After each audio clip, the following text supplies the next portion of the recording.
ओम ज्ञानतिमिरान्धस्य ज्ञानञ्जनशलाकया चक्षुरुन्मिलितं येन तस्मै श्रीगुरुवे नमः। श्रीचैतन्यमनोभीष्टं स्थापितं येन भूतले स्वयं रूपकदा मह्यं ददाति स्वपदान्तिकं वन्देऽहं श्रीगुरुः श्रीयुतपदकमलं श्रीगुरून् वैष्णवाचं श्रीरूपं साग्रजातं सगण रघुनाथान्वितं तं सजीवं साद्वैतं सावधूतं परिजनसहितं कृष्णचैतन्यदेवं श्रीराधाकृष्णपादान् सगणललिता श्रीविशाखान्विताश्च नित्यानन्दं नमस्तुभ्यं प्रेमानन्दप्रदायिते कलौकलमस्य नाशाय जानकीपते नमः। नमो महावदन्याय कृष्ण प्रेम प्रदायते कृष्णाय कृष्ण चैतन्य नामिने गुरुदित नमः। पंचतत्वात्मकं कृष्णं भक्तरूपा स्वरूपकं भक्तावतारं भक्ताख्यं नमामि भक्तिशक्तिकं। हे कृष्ण करुणा सिंधु दीनबंधु जगत्पते गोपेश गोपिका कांत राधा कांत नमस्तुते तप्त कांचन गौरांगे श्री राधे वृंदावनेश्वरी वृषभानुसुते देवी प्रणमामि हरिप्रिये। वाञ्छाकल्पतरुवृक्षा कृपा सिन्धुभ्येव च पतितानां पावनेभ्यो वैष्णवेभ्यो नमो नमः। जय श्री कृष्ण चैतन्य प्रभु नित्यानंद श्री अद्वैत गदाधर श्रीवासादि श्री गौर भक्तवृंद। हरे कृष्णा कृष्ण कृष्ण हरे हरे, हरे राम राम राम हरे हरे। तो इसमें आज हम लोग को श्रीमद् भगवद गीता अध्याय 8 श्लोक संख्या 8 और टाइटल है भगवत प्राप्ति। जिसको भगवत प्राप्ति करनी है उसको श्रीमद् भगवत गीता के 8वें अध्याय का को ध्यान पूर्वक सुनना होगा। बोलते हैं अभ्यास योग युक्तेन चेतसा नान्यगामिनो परम पुरुषम दिव्यम याति पार्थ अनुचिंतयन्। हे पार्थ, जो व्यक्ति मेरा स्मरण करने में अपना मन निरंतर लगाए रखकर अविचलन भाव से भगवान के रूप में मेरा ध्यान करता है वह मुझको अवश्य ही प्राप्त करता है। क्या बता रहे हैं कि जो व्यक्ति मेरा स्मरण करने में अपना मन निरंतर लगाए रखकर अविचलित भाव से मेरे भगवान के रूप में मेरा ध्यान करता है वह मुझे अवश्य प्राप्त करता है। और जब मैं भगवान को प्राप्त करना है तो भगवान का स्मरण करते हुए अपने मन को निरंतर उनमें लगाए रखकर अविचलित भाव से भगवान के रूप में अपने ध्यान को केंद्रित करना पड़ेगा। तब हम निश्चित रूप से भगवान को प्राप्त कर लेंगे। इस श्लोक में भगवान कृष्ण अपने स्मरण किए जाने की महत्ता पर बल देते हैं। महामंत्र हरे कृष्ण का जप करने की से कृष्ण की स्मृति हो आती है। देखो, हम जब श्रवणम कीर्तनम, भक्ति के 9 अंगों में श्रवणम कीर्तनम बहुत इंपॉर्टेंट है। कथाओं को सुनना या भगवत नाम को सुनना और भगवान के नाम का कीर्तन करना। तो जब हम श्रवणम और कीर्तनम करते हैं तब हमें विष्णु स्मरणम की सिद्धि प्राप्त होती है। Always remember Krishna never forget Krishna, कि कृष्ण को हम हमेशा याद रख पाएं और कृष्ण को कभी ना भूलें। ये स्थिति प्राप्त तब होगी जब हम श्रवण कीर्तन अच्छे तरीके से करेंगे, भगवान की कथाओं को पढ़ेंगे सुनेंगे और नाम को जप करेंगे और सुनेंगे और कीर्तन करेंगे। तब हम धीरे धीरे विष्णु स्मरण मतलब ऑलवेज रिमेंबर, भगवान को निरंतर याद कर पाएंगे, भगवान को कभी नहीं भूलेंगे। ये स्थिति प्राप्त हो जाएगी। भगवान कृष्ण अपने स्मरण किए जाने की महत्ता पर बल देते हैं। महामंत्र हरे कृष्ण का जप करने से कृष्ण की स्मृति हो आती है। भगवान के शब्दोच्चारण के जप तथा श्रवण के अभ्यास से मनुष्य के कान जीव और मन व्यस्त हो रहते हैं। इस ध्यान का अभ्यास अत्यंत सुगम है और इसे परमेश्वर को प्राप्त करने में सहायता मिलती है। परमेश्वर को प्राप्त करने की में हमें सहायता तभी मिलेगी हम जब कान जीव और मन को व्यस्त रखेंगे। क्या करने में? दिव्य शब्द उच्चारण करने में और श्रवण के अभ्यास से।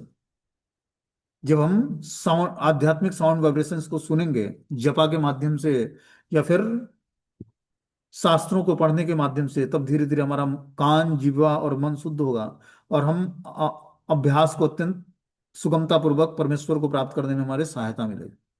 तो हम परमेश्वर को प्राप्त करने के लिए बहुत ही आसानी से हम उस रास्ते पर निकल पड़ेंगे। पुरुषम शब्द का अर्थ है भोक्ता। यद्यपि सारे जीव भगवान की तटस्थ शक्ति हैं किंतु वे भौतिक कलमश से युक्त हैं। वे स्वयं को भोक्ता मानते हैं जबकि वे होते नहीं हैं। यहाँ पर स्पष्ट उल्लेख है कि भगवान ही अपने विभिन्न स्वरूपों में तथा नारायण वासुदेव और श्वासों के रूप में परम भोक्ता है।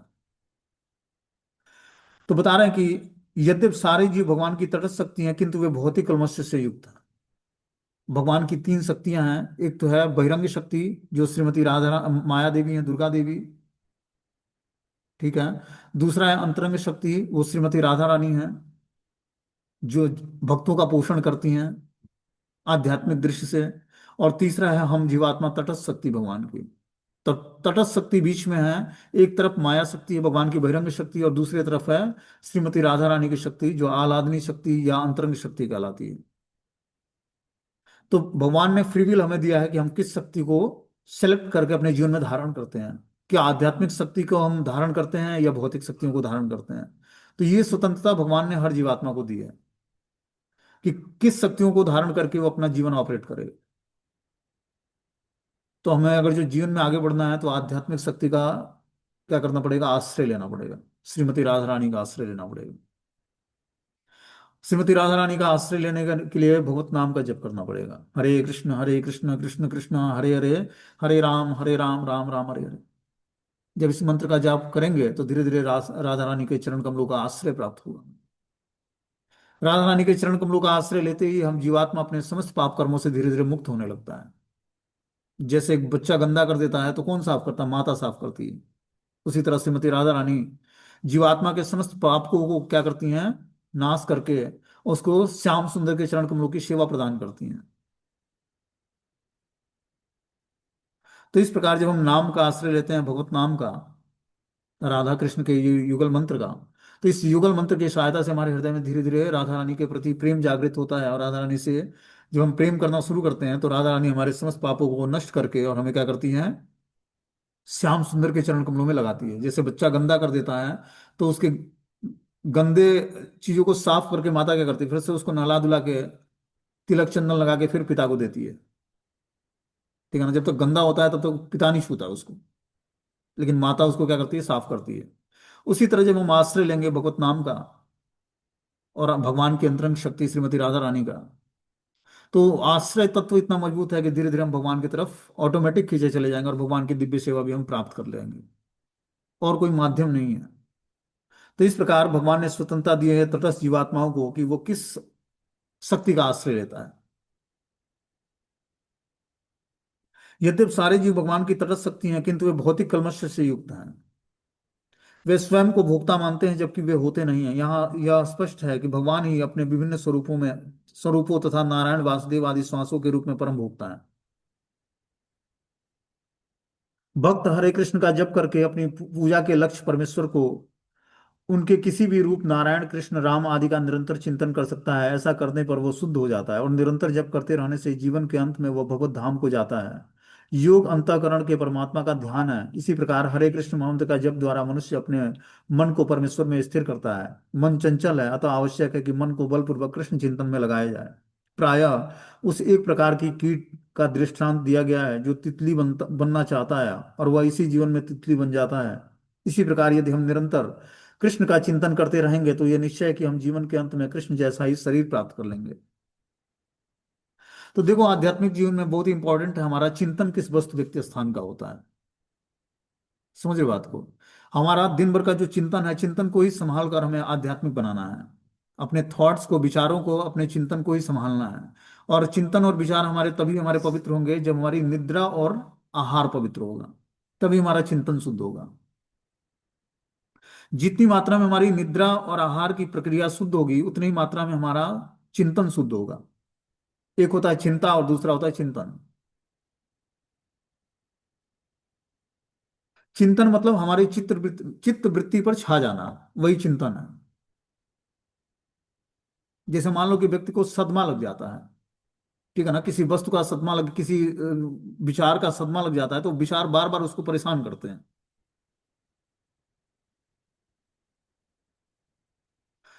तो यथार्थ में क्या है कि जब व्यक्ति चिंतन करता है भगवान का तो उसको धीरे धीरे भगवान के चिंतन करने से वैसा ही स्वरूप प्राप्त हो जाता है। वैसे ही उसके विचार शुद्ध हो जाते हैं। जो जो जिस वस्तु व्यक्ति स्थान का चिंतन करोगे वैसे ही हमारे अंदर दिव्य क्वालिटी का विकास होगा।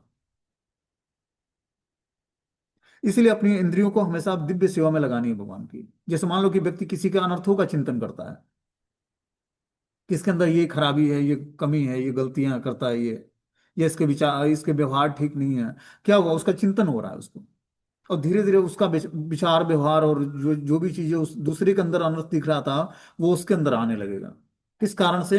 चिंतन करने मात्र से। दूसरे के अनर्थों का चिंतन नहीं करना हमें।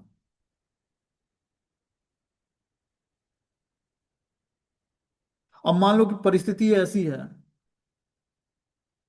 कि आस पड़ोस के लोग ही ऐसे हैं कि जो हमारे कृष्ण चिंतन को डिवीट कर देते हैं या डाइवर्ट कर देते हैं, अलग मोड में ले जाते हैं। उस परिस्थिति में हमें क्या करना चाहिए कि हम चाहते हैं कि निरंतर हम भगवान को स्मरण कर सके, भगवान को कभी ना भूलें। तो देखो, भक्ति का मतलब है कि अपने हृदय के हृदय को ट्रांसफॉर्मेशन करना है, हृदय को पवित्र करना है।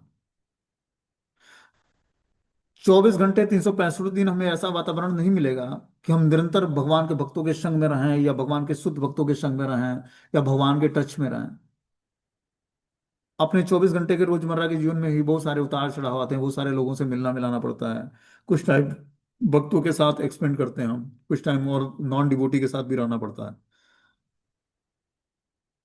तो हर परिस्थिति में हमें अपनी चेतना को शुद्ध करना पड़ेगा, हमें अपनी चेतना को एकाग्र करना पड़ेगा। हमें धीरे धीरे अपने अंदर सात्विक गुणों का विकास करना पड़ेगा कि दूसरे के गुणों से हम प्रभावित ना हो, दूसरे की एक्टिविटी से हम प्रभावित ना हो।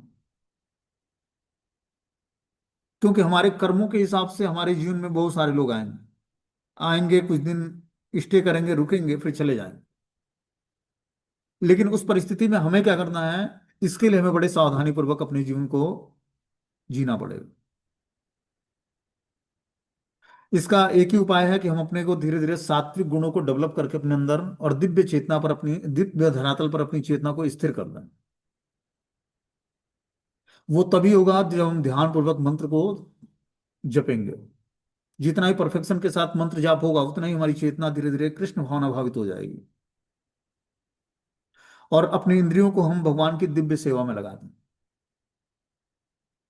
भौतिक विषयों से हटाकर उसको आध्यात्मिक विषय दे दें। साधना भक्ति मतलब अपनी इंद्रियों मन बुद्धि को साधना है। साधना मतलब मन और बुद्धि को एकाग्र करके भगवान के श्री चरणों में लगाना ही साधना भक्ति है।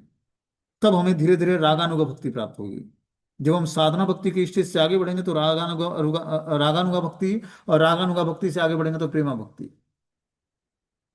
तो क्रमिक विकास करने के लिए पहले साधना भक्ति के स्टेज पर हमने मन बुद्धि को, इंद्रियों को भगवान की दिव्य सेवा में लगाकर, और उस मन बुद्धि और इंद्रियों को शुद्ध करेंगे, तब जाकर हम धीरे धीरे साधना भक्ति को सिद्ध करके आगे रागानुगा भक्ति के स्टेज पे आएंगे और क्रमिक विकास करेंगे।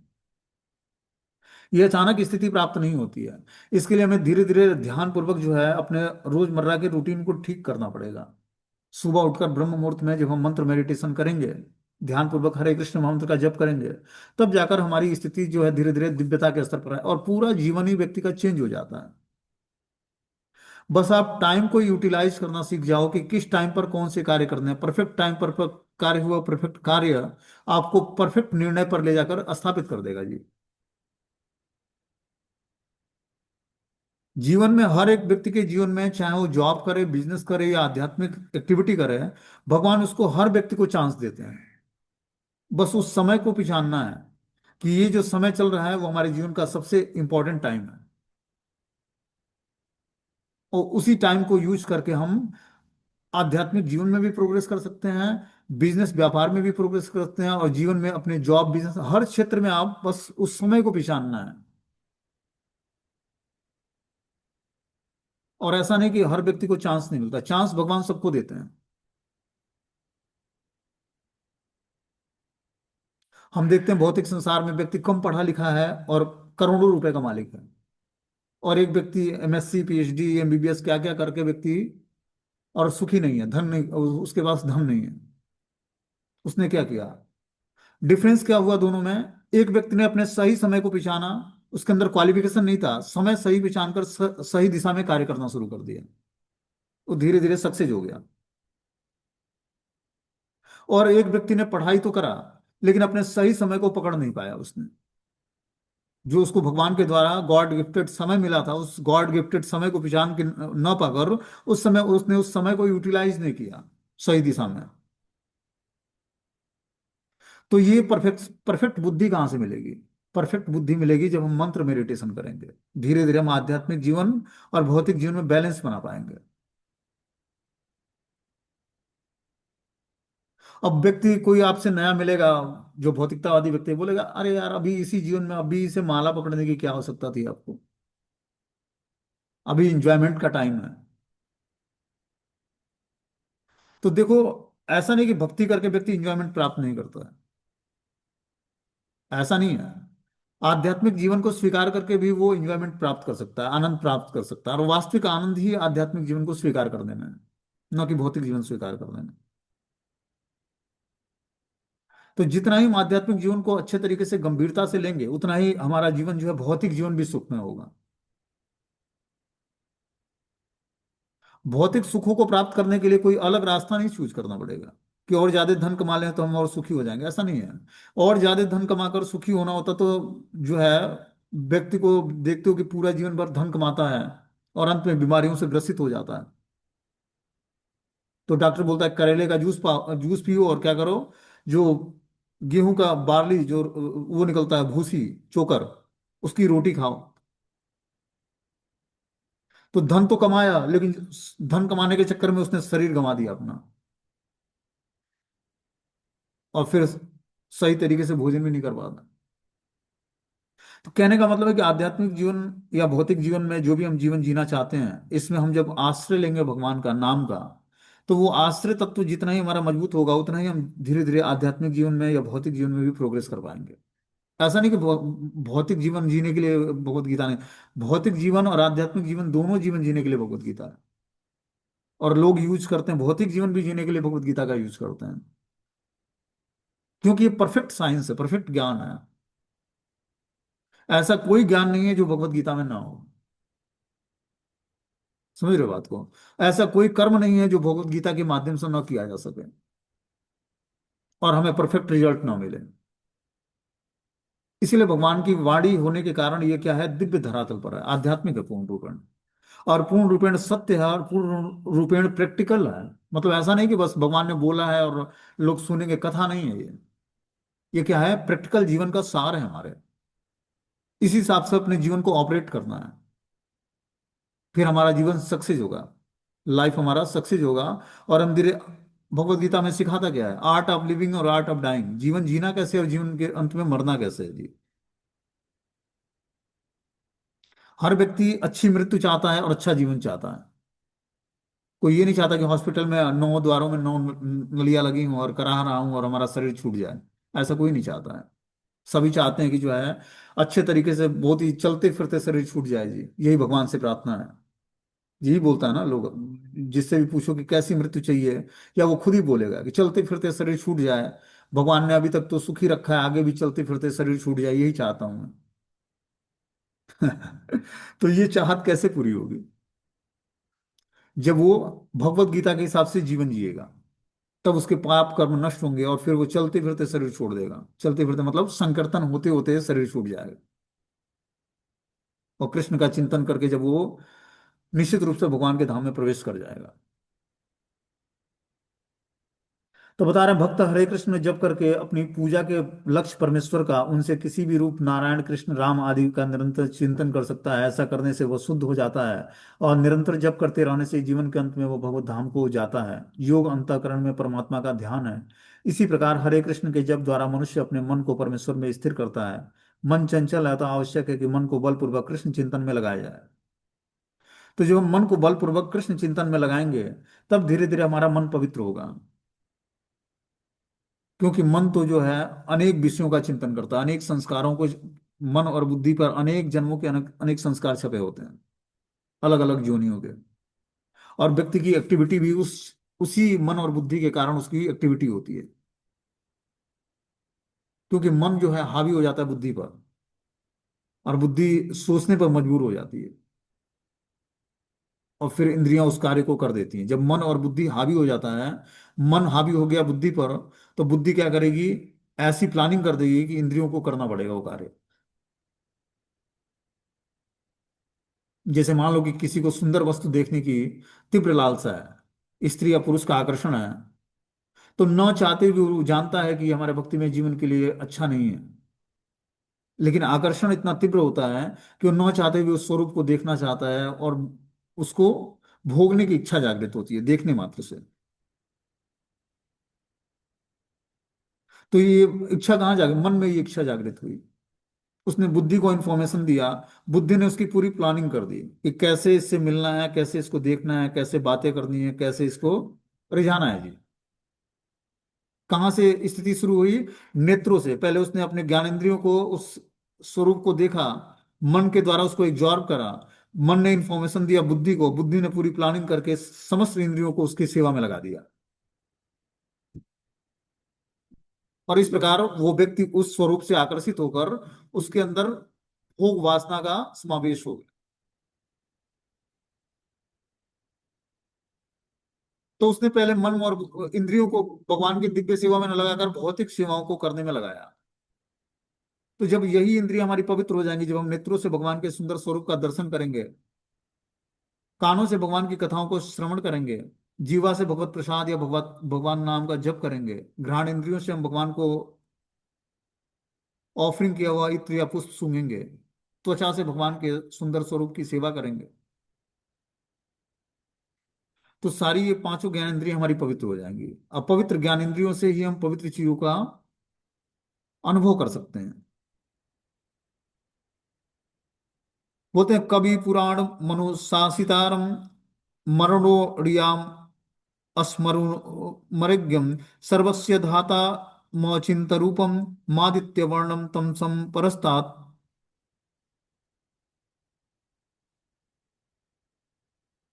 मनुष्य को चाहिए कि परम पुरुष का ध्यान सर्वत्र पुरातन नियंता लघुत्तम से भी लघुत्तर प्रत्येक का पालन करता समस्त भौतिक बुद्धि से परे अचिंत तथा नित्य पुरुष के रूप में करे। वे सूर्य की भांति तेजवान है और इस भौतिक प्रकृति से परे दिव्य रूप है। क्या बता रहे हैं यहाँ पर? मनुष्य को चाहिए कि परम पुरुष का ध्यान सर्वज्ञ पुरातन नियंता लघुत्तम से भी लघुत्तम प्रत्येक का पालन करता समस्त भौतिक बुद्धि से परे अचिंत तथा नित्य पुरुष के रूप में करे। तो पहले भगवान के इसी स्वरूप का हमें चिंतन करना चाहिए। कैसे स्वरूप का? परम पुरुष का ध्यान सर्वज्ञ पुरातन, सर्वज्ञ मतलब हर जगह उपस्थित है भगवान। पुरातन मतलब सबसे आद्यम पुराण पुरुषम नव यौवनम च, कि सबसे पुरातन पुरुष, सबसे पुरातन मतलब सबसे पुराना, मतलब सबसे पहले पुरुष है भगवान। सृष्टि के बाद भी थे, सृष्टि के समय भी हैं और सृष्टि के प्रलय के बाद भी रहेंगे। तो भगवान का कोई जन्म मृत्यु नहीं होता, इसलिए वो पुरातन कहलाते हैं। नियंता, वो क्या है? कंट्रोलर हैं, सब चीज को कंट्रोल करने वाले हैं।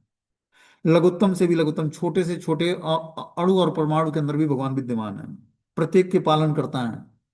समस्त भौतिक बुद्धि से परे हैं, भौतिक बुद्धि से भगवान को नहीं जाना जा सकता है। भगवान को जानने के लिए हमें क्या चाहिए? आध्यात्मिक बुद्धि चाहिए। अचिंत तथा नित्य पुरुष के रूप में है भगवान। अचिंत मतलब चिंतन से परे हैं और नित्य पुरुष हैं, मतलब नित्य मतलब हमेशा विद्यमान रहने वाले हैं। वे सूर्य के भांति तेजवान है और इस भौतिक प्रकृति से परे दिव्य रूप है। भगवान जिस तरह सूर्य तेजवान होता है उसी तरह भगवान का भी स्वरूप तेजवान है और इस भौतिक प्रकृति से के परे दिव्य रूप है भगवान का। इस रूप में हमें शुरुआत में चिंतन करना चाहिए। मनुष्य को चाहिए कि इस परम पुरुष का ध्यान इस स्वरूप में करें, तब जाकर धीरे धीरे हमें आगे जो है भगवान के स्वरूप का अगला चिंतन जो है द्विविध भगवान श्री कृष्ण के रूप में होगा। पहले विराट पुरुष के रूप में, परम पुरुष के रूप में भगवान का हम चिंतन करेंगे। उसके बाद धीरे धीरे हम कृष्ण को जब तत्व से जान जाएंगे, तब जाकर हम कृष्ण ज्ञान में जब स्थिर हो जाएंगे, तब भगवान के द्विविध रूप को समझ पाएंगे। यहाँ तक कि अर्जुन जो भगवान का शुद्ध भक्त था, भगवान को, कृष्ण को भगवान के रूप में उसने स्वीकार नहीं किया, तो भगवान ने अपना विराट रूप दिखाया। विराट रूप में समस्त देवी देवता, समस्त जितने में भूमंडल में जितनी वस्तुएं थी, सब भगवान में विराजमान था। स्वयं भगवान कृष्ण और अर्जुन भी उसी रथ में घोड़ों के साथ उसी स्वरूप में विद्यमान थे, विराट स्वरूप में भगवान के। तब अर्जुन ने भगवान का शिष्यत्व स्वीकार किया। तो कृष्ण हमारे साथ जो है भगवान है, तब वो स्वीकार किया कृष्ण भगवान है। उससे पहले वो अपना मित्र मानता था, हे यादव, हे सखा।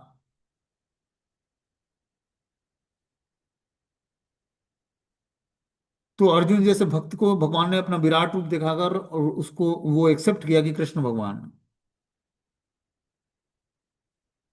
तो अर्जुन के माध्यम से, भगवत गीता के माध्यम से हमें कृष्ण को आदि पुरुष, परम पुरुष के रूप में स्वीकार करना चाहिए।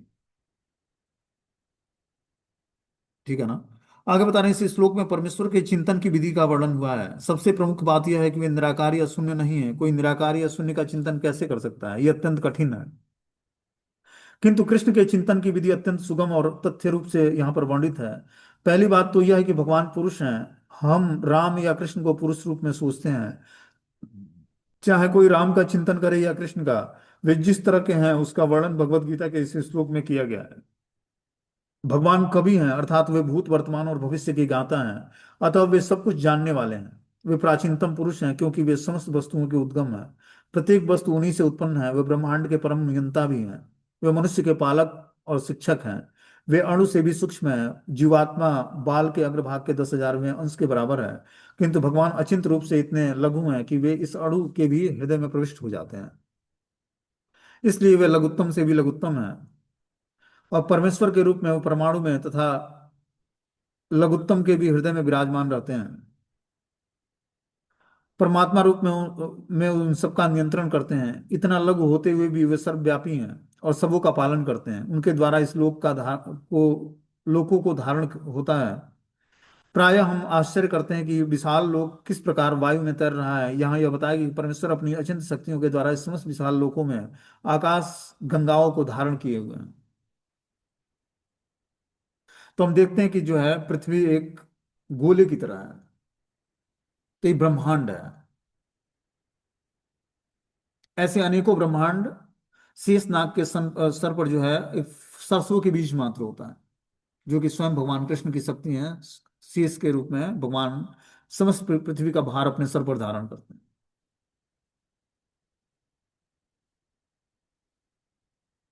तो इस प्रकार बता रहे हैं कि जो है भगवान अपनी अचिंत शक्तियों द्वारा इन समस्त विशाल लोकों और आकाश गंगाओं को धारण किए हुए हैं।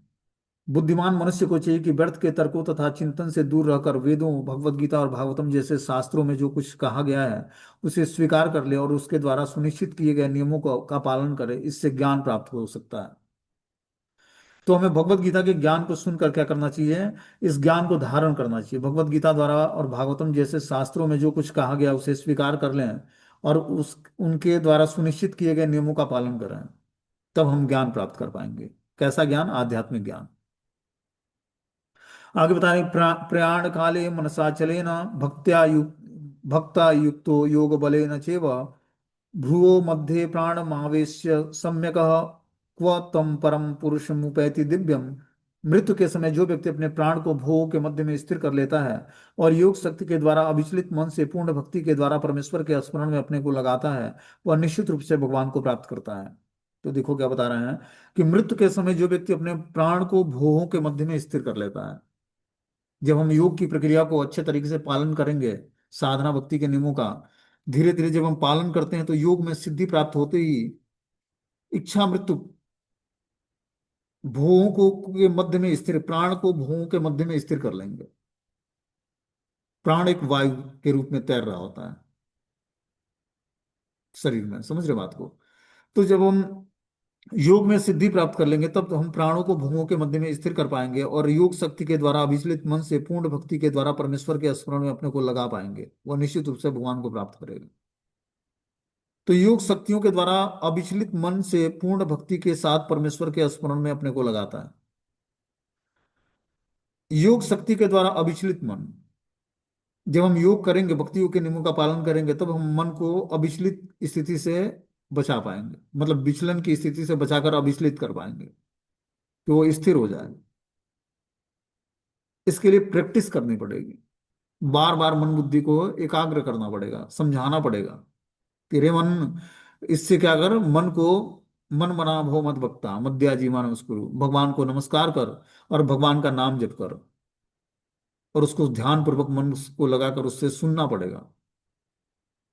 तो जब हम इस प्रक्रिया को फॉलो करेंगे तब हम अविचलित मन से पूर्ण भक्ति के साथ परमेश्वर के स्मरण में अपनों को लगा पाएंगे और तब हम निश्चित रूप से भगवान को प्राप्त कर पाएंगे।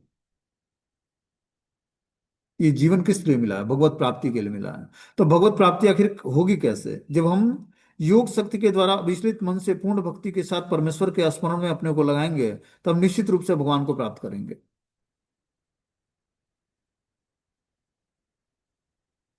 जो भी भक्ति करता है उससे उद्देश्य पूछा जाए तो वो एक ही चीज है कि भगवान के धाम जाना है, भगवान को प्राप्त करना है। तो भगवान को प्राप्त करने के लिए हम मेथड बता रहे हैं, भगवान स्वयं बता रहे हैं कि मृत्यु के समय जो व्यक्ति अपने प्राण को भुवों के मध्य में स्थिर कर लेता है और योग शक्ति के द्वारा अविचलित मन से पूर्ण भक्ति के साथ परमेश्वर के स्मरण में अपने को लगाता है। पूर्ण भक्ति के साथ अविचलित मन से परमेश्वर के स्मरण में अपने को लगाना पड़ेगा, तब हम निश्चित रूप से भगवान को प्राप्त कर पाएंगे। और ये एक दिन की प्रैक्टिस नहीं है, पूरे जीवन की तैयारी है।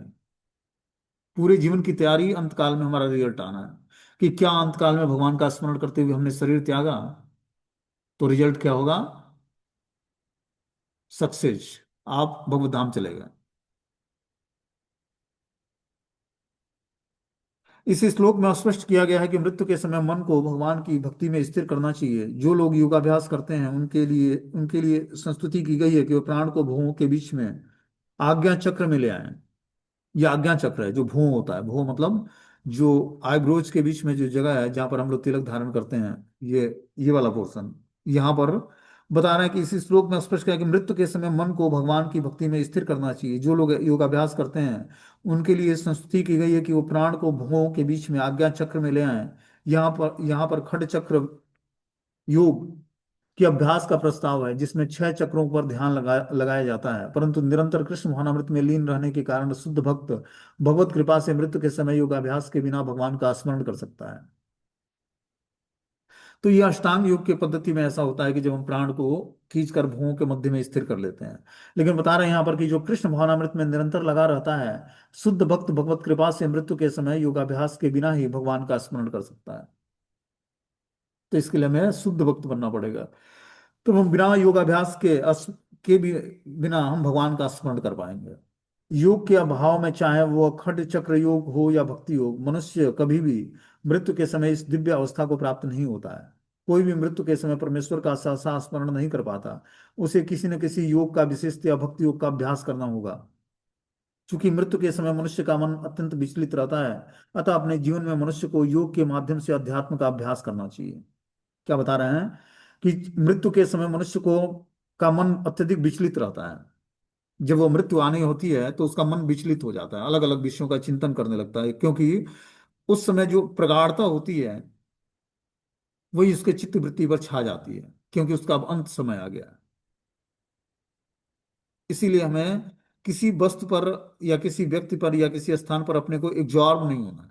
जैसे मान लो कि किसी को हमने बताया कि सदमा लगना, किसी वस्तु को, किसी चिंतन को बार बार चिंता, वो किसी घटना को बार बार वो अपने चिंतन में लाता है, तो वही उसके हृदय में घर कर जाता है। उसको हृदय से निकालना बड़ा मुश्किल हो जाता है। जब एक ही विषय वस्तु स्थान का चिंतन बार बार होने लगे तो उस चिंतन से अपने को छुड़ाना बड़ा मुश्किल हो जाता है। इसीलिए जब वो पहले विचार में ही आए तभी उसको विचारों को रोक देना है, कि यह आगे चलकर मुसीबत न बने। अपने विचारों का जब हम पोषण करते हैं तो वही विचार जो है प्रगाढ़ हो जाता है और उसी का बार बार स्मरण होने लगता है, और वही व्यक्ति को सदमा दिला देता है, सदमा में आ गए जी। क्या? एक ही वस्तु व्यक्ति स्थान का बार बार चिंतन होने लगा उसको।